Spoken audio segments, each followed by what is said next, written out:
আমার মুরব্বী বাবাজিরা, পায়ের মধ্যে হাত দিয়া বলি, আমাদেরকে ইবাদতের জন্য পাঠিয়েছে কে? এরপর আমরা আজান যখন মসজিদে হয়, আমরা নামাজের মধ্যে যাই না। ইচ্ছে করলে আমার আল্লাহ রাব্বুল আলামিন ঘুমের ঘরে আমাদেরকে প্যারালাইসিস করে ফেলে রাখতে পারে। ইচ্ছে করলে আল্লাহ রাব্বুল আলামিন আমাদেরকে বুবা বানিয়ে রাখতে পারে।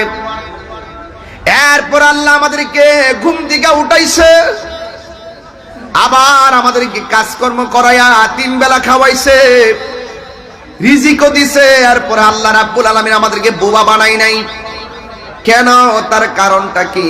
আল্লাহ রাব্বুল আলামিন কোরআনে বলেছেন, ওয়া হুয়াল গফুরুল ওয়াদুদুল আরশিল মাজিদ।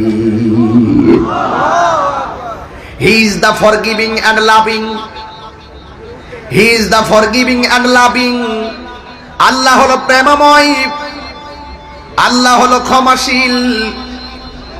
এই জন্য আল্লাহ রাব্বুল আলামিন আমাদেরকে প্রেম করে বানিয়েছেন। আপনার চেহারাটা আল্লাহ রাব্বুল আলামিন নিজের কুদরতি হাত দিয়া বানাইছে।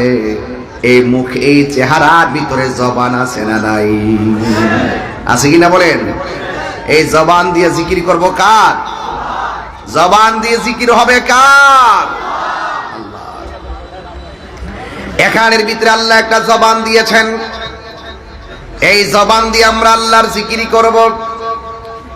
আল্লাহ রাব্বুল আলামিন বলেন, ফাযকুরুনি আযকুরকুম ওয়াশকুরুলি ওয়ালা তাকফুরুন।